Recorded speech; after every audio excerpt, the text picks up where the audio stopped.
할렐루야, 반갑습니다. 여러분, 날씨가 무덥습니다.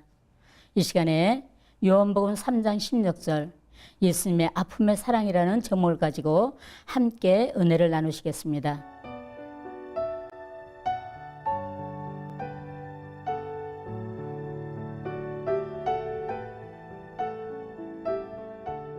우리가 이 세상을 살아가면서 많은 만남이 있습니다. 근데 우리가 누구를 만나냐에 따라서 행과 불행이 좌우될 때가 있습니다. 그래서 우리가 만남이라는 것을 이제는 굉장히 중요시하고 있는데, 우리가 만남을, 예수님과 만남이 가장 중요하고 가장 행복한 만남이라고 볼 수가 있습니다. 우리가 목사님들이 목회를 하시는데 우리가 그런 말이 있습니다. 목사님은 세 여인을 잘 만나야 된다.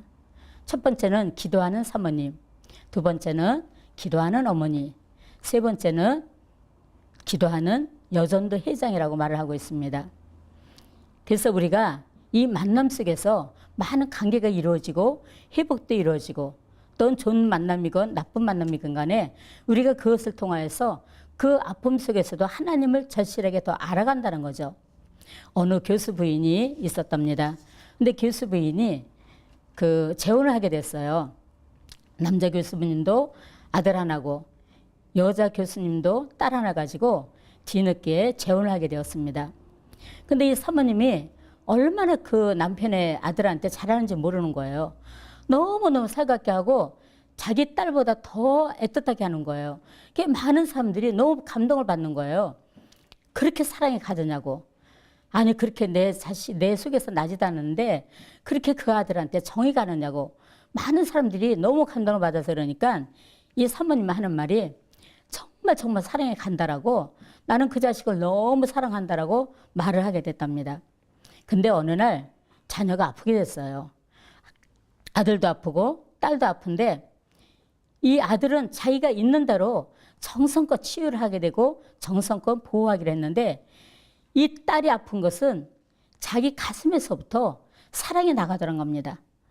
그래서 결국은 내 속에서 난 자녀와 이것이 틀리다는 것을 그 사모님이 깨닫고 다시 한번 회개를 했다는 말이 잘 나와 있습니다.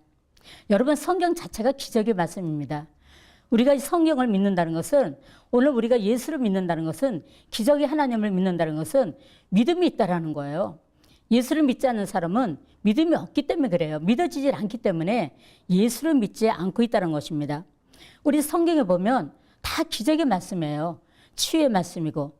그런데 이 말씀 안에서 우리가 자유함이 있고, 이 말씀 안에서 회복이 있고, 이 말씀 안에서 치유함이 있고, 이 말씀 안에서 모든 것이 회복되어지는 놀라운 축복의 말씀이 있다는 것을 여러분들이 믿으시길 바랍니다. 이 성경 속에 보면 12해를 혈루증으로 앓고 있던 여인이 예수님을 만남으로 인해서 그 혈루 근원이 떠나간 것을 볼 수 있습니다. 또한 38년 된 중풍병 환자가 예수님을 만남으로 인해서 중풍병이 고침받은 사건도 잘 나와 있습니다. 또한 나사로는 죽은 지 나흘 만에 무덤 속에서 다시 살아난 사건, 여러분, 이것이 믿어지십니까? 믿어진다는 것이 기적이라는 것입니다. 오늘 예수를 믿어도 이 말씀 자체가 믿지 못하고 다니는 성도들이 너무나 많이 있다는 거죠. 성경 자체에 기적과 축복이라는 단어가 너무 많이 나와 있습니다. 요한복음 6장에 한번 보십시오. 예수님께서 말씀을 전하시고 빈들에 나가서 선포하실 때에 많은 무리들이 모여 있었다고 합니다. 근데 때가 되면 예수님께서는 이들을 뭐를 먹여야 됐어요. 근데 거기에는 많은 제자들이 있었지만 예수님은 두 제자를 발견하게 됩니다. 빌립과 안드레에게 묻기를 시작합니다. 빌립을 시온커자, 이렇게 말씀하시면서, 빌립아, 이렇게 많은 사람들이 있는데 이 사람들을 무엇을 어떻게 먹여야 될까라고 물어봅니다. 그러나 빌립은 그 환경을 보는 거예요. 거기는 집도 없어요. 마른 들판이에요. 빌립은 그것을 보면서, 예수님, 여기는 이렇게 마른 들판뿐이고 아무것도 먹을 게 없는데 어떻게 이 많은 숫자를 어디서 먹여야 됩니까? 라고 반문합니다. 근데 이때에 안드레가 옆에서 있으면서 그 아이의 작은 것을 발견하게 되었습니다. 근데 이 아이가 도시락을 싸갖고 왔는데 여기에는 보리떡 5개, 물고기 2마리가 있었다고 합니다. 성경에는 나오지 않았지만 물고기 2마리와 보리떡 5개는 이 아이의 엄마가 보이지 않는, 성경에는 나오지 않았지만 이 엄마의 믿음이 대단했다는 거죠. 숨어 있는 어떤 부모의 그런 축복의 손길이 있었다는 것입니다. 그래서 안드레를 통하여서 이 보리떡을 가지고 예수님이 축사하신 다음에 어른만 5,000명이 먹고 남았다라고 말을 하고 있습니다. 오늘 요한복음 3장 16절은 아픔의 사랑입니다. 여러분, 아픔의 사랑을 한번 해보셨습니까? 아픔의 사랑이라는 것은 가슴이 저리다는 것입니다.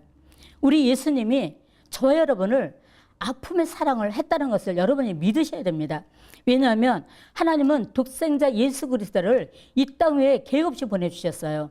왜? 인류를 사랑하셔서, 바로 저 여러분을 사랑하셨기 때문에 하나밖에 없는 독생자 예수 그리스도를 이 땅에 보내주셔서 피 흘려 못 박혀 죽기까지 우리를, 예수님이 큰 대가를 치름으로 인해서 저희 여러분이 생명을 얻게 됐다는 것을 감사하시길 주 이름으로 축복합니다. 아멘. 예수님은 이처럼 사랑하사, 이 이처럼 안에는 하나님이 독생자를 사랑하사, 이처럼 사랑하사는 말이 나와 있습니다. 이처럼 속에는 엄청난 말이 들어가 있는 거예요. 하나님은 예수 그리스도 이 땅에 보내주셔서 우리가 머리로 짓는 데 때문에 머리에 가시멜리건을 쓰시고, 또 우리가 손과 발로 짓는 데 때문에 큰 대못이 박히시고, 그리고 옆구리에는 큰 창에 찔려 물과 피를 다 쏟으시며 죄값을, 우리의 죄값을 대신 치르신 그 주님. 여러분, 이런 주님 앞에 우리가 작은 문제 갖고 아파하십니까? 주님 바라보시면서 이 시간에 세임 받으시기를 주 이름으로 축복합니다. 하나님이 마음이 넓으셔서 당신 아들이 십자가에서 못 박혀 돌아가실 때에 하하하호 하고 보내주신 하나님이 아니라는 거죠. 하나뿐인 예수 그리스도를 엄청난 희생의 대가를 치르시고 핏값을 치르시고 죽을 수밖에 없는 저와 여러분을 사셨다는 것입니다.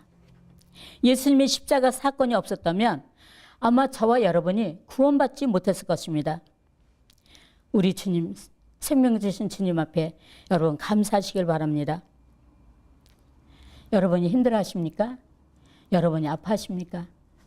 하나님은 여러분 머리 위에 손 얹고 사랑은 딸아, 내가 너를 사랑한다.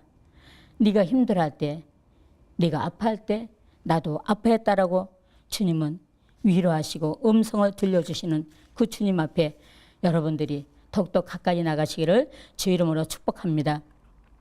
저도 살면서 너무너무 힘들었던 기억이 납니다. 특별히 제일 힘들었다는 것은 물질 때문에 힘들었던 것 같아요. 제가 오갈 데 없이 정말 집도 절도 없이 아이들 둘 데리고 제가 그 언니네 집에서 정말로 이렇게 나그네 된 삶을 살았을 때에 너무 힘들었습니다. 쌀도 없었고 진짜 아이들 먹을 것도 못 먹이고. 근데 저희 어머니나 저희 언니는 좀 잘 살았어요. 그래서 제가 시작하면 어머니한테 손을 벌리기를 시작했습니다. 근데 어머니는, 또한 친정 언니는 저를 핍박하고 저를 힘들게 하면서 전혀 도와주질 않았어요. 제가 어느 날 굉장히 몸부림치며 엄청 울은 기억이 납니다. 그때 주님께서 저에게 음성을 3번 들려주셨어요. 제가 너무너무 힘들어서 엉엉대 울을 때에 사랑하는 종아, 내가 너를 사랑한다. 저는 너무 힘들었기 때문에 아니요 주님, 주님은 저를 사랑하지 않습니다라고 제가 반박했어요. 또 주님은 다시 음성을 주십니다. 사랑하는 종아, 내가 너를 사랑한다. 저는 또 울고불고 아니라고 제가 부인했습니다. 주님이 나를 사랑하면 내가 오늘 이렇게 힘든데, 내가 오늘 이렇게 아파하는데 왜 나를 도와주지 않느냐고. 제가 아니라고 제가 머리를 흔들었어요. 근데 주님이 그때 다시 한번 사랑하는 딸아, 내가 너를 사랑한다. 이렇게 주의 음성이 들려왔습니다. 할렐루야. 여러분, 아브라함을 보십시오. 아브라함이 100세에 얻은 이삭을 가지고 하나님이 제물로 바치라고 합니다. 아브라함 마음이 얼마나 아팠겠어요. 부인한테 말도 안 하고 아브라함이 이삭을 데리고 모리아산으로 3일 밤낮을 걸어가는 사건이 나와 있습니다. 아브라함이 3일 밤낮을 이삭을 데리고 모리아산으로 걸어갔을 때 여러분 그 아브라함의 마음을 한번 생각해 보셨나요? 우리는 성경에서 보니까 너무 쉽게 생각하는 거예요. 그냥 데리고 갔다. 그냥 제물로 드리러 갔다. 우리는 단순하게 생각하지만 100세에 얻은 아들, 눈에 넣어도 안 아픈 이 아들을 아브라함이 데리고 갔을 때는 가슴이 찢어졌을 거예요. 가슴이 아프고 말할 수 없는 고통을, 그러나 아버지 앞에도 그는 따지지 않고 더 묻지도 않고 그냥 순종하는 마음으로 데려갔던 사건이 있습니다. 여러분, 하나님은 우리의 믿음의 행위를 보십니다. 그리고 우리 주님은 우리가 순종하느냐 안 하느냐에 따라서 우리 주님은 우리를 테스트할 때가 너무나 많이 있다는 것입니다. 왜? 아브라함은 어떻게 보면 100세 얻었기 때문에 이삭이 우상이 될 수가 있다는 거예요. 여러분 자신 속에 내가 오늘 예수를 믿어도 우상이 있습니까? 여러분 혹시 주님보다 물질을 더 사랑하십니까? 아니면 여러분들이 주님보다 우리 자녀를 더 사랑하십니까? 아니면 여러분들이 오늘 예수를 믿는다 하지만 여러분 안에는 나도 모르는 우상의 영들이 자리 잡고 있다는 것입니다. 주님은 그것을 다 제해버리길 원하세요. 그래서 때로는 아브라함같이 이삭을 내놓으라고 말씀하시고 또 때로는 우리에게 물질을 요구하실 때가 있고 또 우리 주님은 우리가 할 수 없는 것을 깨트리기 위해서는 어떤 대가를 치르기 위해서 하나님은 말씀하실 때가 있다는 것입니다. 저희들이 정말 대가 없이는 하나님을 온전히 믿을 수가 없다는 거예요. 대가를 치른 만큼 하나님은 일하시고 하나님은 쓰신다는 것을 믿으시길 주의 이름으로 축복합니다. 아멘. 저는 그 남편을 잘 만났어요. 왜 잘 만났냐면 잘생겼기 때문에 잘 만났습니다. 그리고 저보다 4살 연하입니다. 그래서 참 잘 만났다고 생각을 했어요. 근데 저희 남편이 결혼하고 보니까 술 중독에다가 노름 중독에다가 또 술만 채면 지나가는 사람을 그냥 폭력을 행하는 거예요. 그래서 집에 있는 시간도 없고 늘 싸움을 하며 경찰서에 가서 들어가 있고 또 너무 폭력을 해서 또 유치장 생활도 했고 또 노름을 하다 보니까 늘 노름방에서 지내는 세월이 너무나 많았습니다. 6년 동안 살면서 저는 2아이가 있었는데 저는 이미 정신적으로 환자였고 또 위장병도 강했고 저는 우울증이 심했고 정말 살아갈 방법이 없었습니다. 결국은 가정이 파탄나고 저희는 오갈 데 없이 헤어져 살아야만 됐습니다. 그런 환경에서 살다 보니까 2아이들이 엄청난 이 아이들이 상처를 받고 살았던 거예요. 그래서 이 2아이들 속에는 작은 아이는 그래도 엄마의 사랑을 받았지만 큰 아이는 늘 엄마의 사랑을 받지 못하고 이 아이는 늘 외롭게 그 생활을 했던 것 같았습니다. 근데 문제는 이 아이가 크면서였어요. 어려서는 같이 금식도 하고 또 철야도기도 같이 하고 열심히 교회 생활을 했습니다. 주님을 섬겼지만 아이들이 군대 갔다 와서 문제는 시작되는 거예요. 작은 놈은 그런 나름대로 직장 생활을 하며 또 이렇게 나름대로 사업을 하지만 큰 놈은 군대 갔다 와서 폐인이 되어버리는 거예요. 왜냐하면 이 아이는 아픔이 가득하기 때문에 직장 생활을 못해요. 그리고 늘 술로 생활을 하고 저녁이면 지 방에서 문을 잠그고 테이블을 보면 커다란 술병들, 맥주병들이 늘베개 있고 또 안주들이 늘베개 있고 또 밤이면 자지 않고 컴퓨터 게임으로 이 아이는 밤을 지샜습니다. 그러다 보니까 직장 생활을 못하는 거예요. 늦잠을 자고 또 어디 들어간다 한들 한 달도 못 견디는 거예요. 생활을 못하는 겁니다. 저는 제가 목회를 하면서 평생 처리하면서 이렇게 해왔는데 아이들이 그렇게 된다는 것이 너무 가슴 아팠어요. 목회자로서. 그리고 이 말을 감히 누구한테도 하지 못했습니다. 저만의 아픔이었어요. 목회자로서. 왜 목회자의 아들이다 그러면 왜 기도를 안 해서 그런가 왜 그런가라는 말을 들을 수 있기 때문에 저 혼자만의 이 아들을 끌어안고 기도했습니다. 그러다가 작은 아들한테 제가 어떤 말을 했냐면 형 좀 데리고 정신병원에 갔다 입원 좀 시켜라. 그리고 네가 정신과 약 좀 대신 타다가 아예 형을 좀 줘라라고 생각을 했어요. 그렇게 말을 했지만 이 작은 놈도 형이 말을 안 들으니까 그렇게 할 수가 없다라는 거예요. 근데 어느 날 예배 속에 하나님이 저에게 막 감동을 주시는 거예요. 그러면서 저희가 하나님께서 기름 부음을 주시면서 두 아들이 있지만 막 큰 아들을 생각하면서 막 눈물과 막 몸이 진동이 일어나는 거예요. 그래서 큰 아이를 그렇게 울면서 기도하는데 하나님이 말씀을 주시는 거예요. 이 아이를 위해서 하나님 앞에 예물을 드리시기를 원하는 거예요. 근데 그때는 제가 솔직히 쌀도 없을 때 그렇게 힘들 때였습니다. 그래서 제가 마음만 있었지 못했어요. 그러다가 제가 꽤 오래전에 제가 하나님 앞에 이 아이 이름으로 저주를 끊는 것을 써고 하나님 앞에 올려드렸습니다. 시간이 한 3, 4년이 지난 뒤에 제가 우연치 않게 작은 놈한테 물어봤습니다. 형은 어떻게 지내? 형은 뭐해? 라고 했을 때에 형 직장 다녀 그러는 거예요. 그래서 그래? 그럼 한 달에 얼마씩 번대라고 제가 물어봤어요. 한 3, 400 버나 봐. 그때 저는 깨달았던 거예요.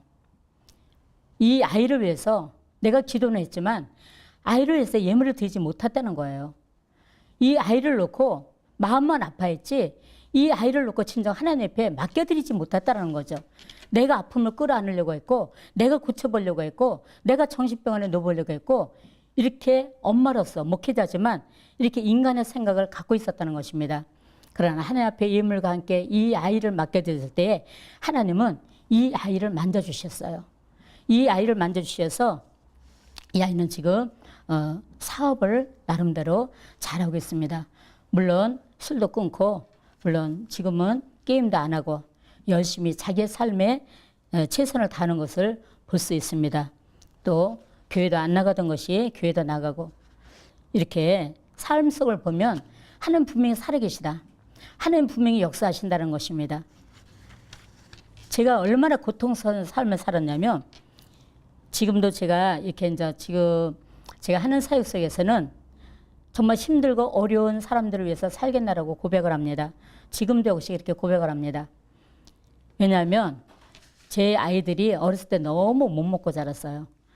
그리고 제가 이 섬기는 은사가 있었기 때문에 저는 아이들을 고등학교 때까지 정말 짜장면 한 그릇을 못 사 먹였습니다. 그리고 또 어떤 피자 같은 것도 물론 못 사 먹였죠. 그리고 우유 하나도 어렸을 때 제가 아이들을 못 먹인 것 같아요.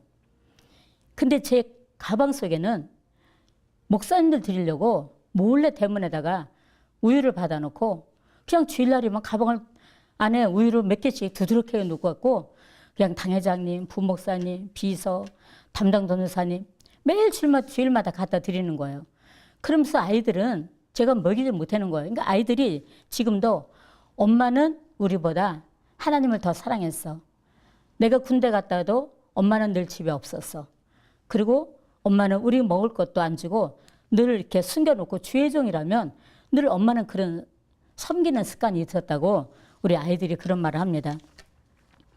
제가 지금 생각해 보니까 가슴 아픈 일이 있습니다. 제가 어렸을 때 전도의 능력을 받았어요. 그 전도를 정말 미친 듯이 다리가 퉁퉁 붓도록 1층에서 5층까지 올라다니면서 한 3년, 4년을 그렇게 전도를 했습니다. 그때에 제가 아이들을 문을 잠그고도 다녔어요. 어려서 아이들이 나올까 봐. 그래서 교회 안에서 이미 소문났죠. 문 잠그고 전도 다닌다고. 비바람이 몰아쳐도 눈마루가 몰아쳐도 저는 그런 거 아랑곳하지 않고 전단지를 들고 늘 거리를 헤매면서 제가 전도했던 사건이 있습니다. 하루는 그날도 제가 어린아이 하나를 그때 4살 때였는데 집에다가 두고 제가 전도를 나오는 중이었어요. 그러면서 경중 엄마 갔다 올게. 집 잘 지키고 있어 라고 하고 나왔는데 제가 뭔가 한 가지를 빠뜨렸어요. 그래서 다시 들어갔는데 아이가 그 대문 안에 걸쳐서 앉아서 아이가 울고 있었던 거예요. 그래서 저를 보자마자 아이는 눈을 껌뻑껌뻑 하면서 하늘을 보면서 그 흐르는 눈물을 참고 있었습니다. 근데 제가 그 어린아이를 두고 나가면서 너무 가슴이 아팠던 거예요. 그런 아이를 두고 또 나갔습니다. 그날 전도를 하고 제가 오후에 들어오다가 저는 그때 흑석동 산꼭대기에 살았습니다. 언덕으로 올라오는데 우리 작은 놈이 그 언덕 아래 그 슈퍼가 있었는데 슈퍼 앞에 쓰레기통이 있었습니다. 근데 아이가 거기서 뭘 주워 먹고 있는 거예요.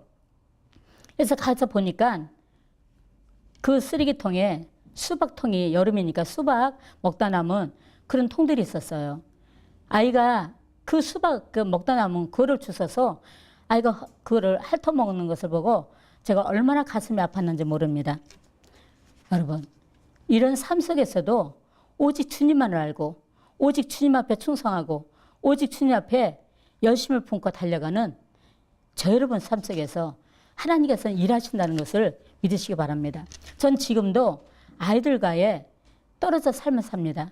지금도 저는 사나 죽으나 오직 주님 앞에 충성하고 봉사하고 오직 주님과의 관계 속에서 최선을 다하려고 노력하고 있습니다. 할렐루야. 여러분들, 정말 우리가 아버지 앞에 나가는 길은 오직 충성입니다. 그리고 순종입니다. 여러분, 주님 앞에 순종하고 나가시길 바랍니다. 하나님 말씀에는 순종밖에 없어요. 여러분들이 축복받는 것은 하나님 앞에 순종과 하나님 앞에 결단하고 나가는 것이라고 봅니다. 여러분, 오늘 이 시간에 예수님의 사랑을 받고 또 예수님의 그 온전한 축복 안에서 자유함 있기를 주 예수 그리스도 이름으로 축원합니다. 사랑하는 성도 여러분, 여러분들이 자녀를 사랑하시죠? 이렇게 아픔의 자녀가 있고 또 즐거움의 자녀도 있습니다. 목사님들이 성도들을 다 사랑하십니다. 그러나 때로는 가장 힘든 성도를 보면 목사님들은 얼마나 그 성도를 보면서 아파하는지 모릅니다. 여러분들이 이 목사님들의 마음을 아십니까? 여러분들 부모님들의 마음을 아십니까? 그리고 자녀를 정말 사랑한다면 여러분들이 좋은 옷 입히고 좋은 음식 사주는 것보다 그 자녀를 위해서 여러분들이 한번 심어보시는 것도 좋을 것 같습니다.